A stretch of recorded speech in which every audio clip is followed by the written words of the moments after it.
خدا دلم تنگه، به هر جا که برم من آسمان همین رنگه. ای آسمانی کبود مگر من چی بد کردم که دلم ز دام بلا نشود رها یک دم. ای آسمانی کبود مگر من چی بد کردم که دلم ز دام بلا نشود رها یک دم.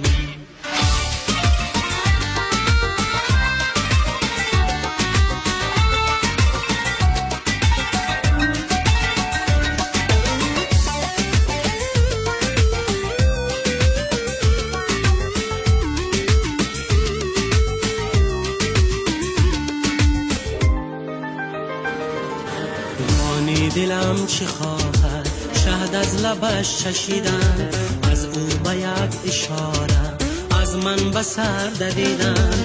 ای آن که در رهی تو از جان و سر گذشتم، از کوچه تو دیشب با چشم تر گذشتم. ای آسمانی کبود مگر من چه بد کردم که دلم ز دام بلا نشود رها یک دم.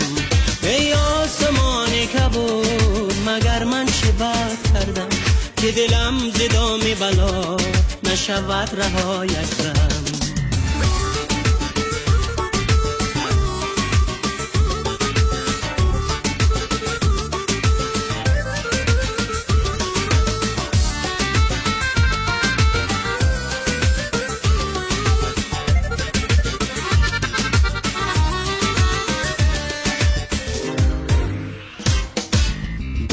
دلم چی خواهد شهد از لبش چشیدن، از او به یک اشاره از من به سر دویدن. ای آن که در رهی تو از جان و سر گذشتم، از کوچه تو دیشب با چشم تر گذشتم. ای آسمانی کبود مگر من چه بد کردم که دلم ز دام بلا نشود رها یک دم. ای آسمانی کبود مگر من چه بد کردم که دلم ز دام بلا نشود رها یک دم.